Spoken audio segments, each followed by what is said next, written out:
It's 7:30 in the morning here in Old Quebec City. 7:30 in the morning, late July, Sunday morning. It's quiet inside the walls of Old Quebec City. There's part of the old walls there going around the part of Old Quebec. And when we arrived yesterday, I wanted to see if there's a certain statue here. I'd wondered if the statue had been removed because it's not a very politically fashionable statue. And it might be a little hard to see because it's dark here. And I'm all but certain that this statue has come up in discussions because the statue is a reminder of the days of the British Empire, and it makes an appeal for the greatness of the British Empire. And if there's anything that's not fashionable these days, it's saying anything good about empires. And some of the empires it's hard to say anything good about. I'm not sure that much good can be said of the Spanish Empire, for example. I do think that a lot of good can be said about the British Empire. Certainly a lot of problems associated with the British Empire.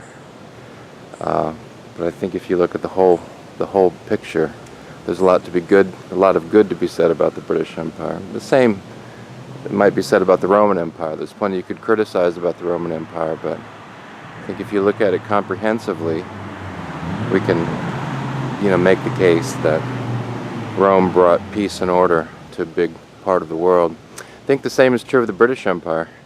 Even if you just look around this place, Quebec City, the province of Quebec, Canada, Australia, New Zealand, Hong Kong, Singapore, even the United States, which of course springs from the British Empire.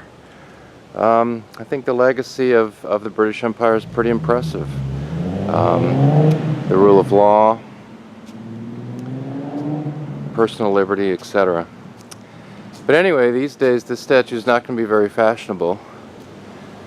It says here, to those sons of Quebec who gave their lives in South Africa while fighting for the Empire, 1899 to 1902. It's a reference to a war in South Africa called the Boer War, the South African War, fought 1899 to 1902 to keep South Africa within the British Empire. On the back, the same thing is written in French. À ces enfants de Québec qui ont donné leur vie dans l'Afrique du Sud en combattant pour l'Empire. And then it gives the dates, but it seems pretty clear that this was added later, that originally the statue only had English on it. I think another reason why this wouldn't be fashionable is that if you look at the names of those from this area associated with this war, two names look French, Lacroix and Lacouture, but then you have McQueen, Purcell, Bradley, Ogilvy, Gordon, Cooper, Defoe, and other names that are more distinctly English. Now I noticed coming in that on the other side of the wall, and there you can see the wall, on the other side of the old wall in Quebec is a statue of Gandhi, and it's pretty much right at the same location, just on the other side of the wall. And my guess, why is there a statue of Gandhi just right on the other side of the wall? And my guess is it's a response to this statue right here. Just one last thing. I don't know how well you can see it. It's kind of dark here with the trees, but it says, "Not by the power of commerce, art, or pen shall our great empire stand, nor has it stood, but by the noble deeds of noble men, heroic lives, and heroes' outpoured blood."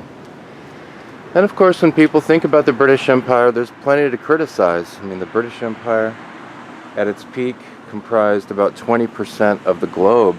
It's incredible that such a small island held such a huge empire.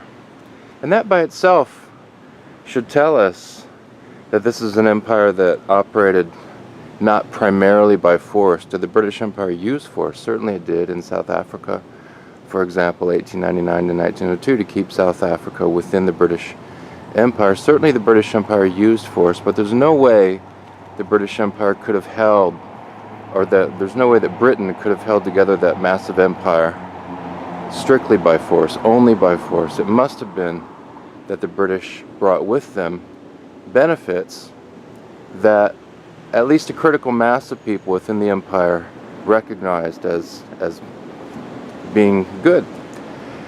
If not full political rights at the outset, at least the promise of political rights. If not full prosperity at the outset, at least the promise of prosperity. And this is what you notice when you go to Singapore. Interestingly, Singapore does not reject its British past, at least in its public monuments, but recognizes that the British brought with them ideas that helped to set the stage for Singapore's tremendous prosperity now. And even while I'm sure there are plenty of French Canadians here, Quebecois, and others who would love to get rid of this statue because it represents something that is not at all politically fashionable these days, that is empire.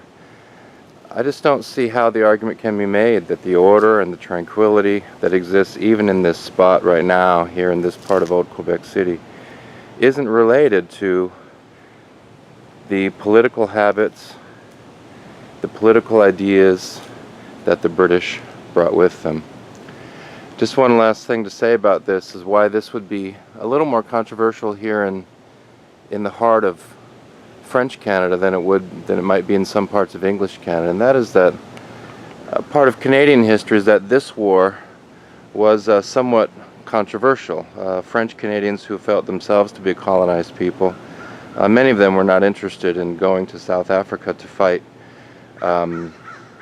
Afrikaans, or Afrikaans, a dialect of Dutch-speaking people in South Africa who were fighting for their independence from Britain. And so there was a sense that, one colonized people didn't want to go fight to keep another colonized people within the British Empire, although some did.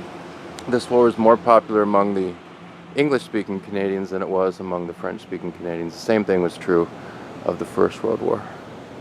Anyway, I thought for sure that this statue, I thought that there was a good chance that this statue wouldn't be here any longer. And whether it will still be here 10 years from now, who knows, but it's interesting to see that it is still here now.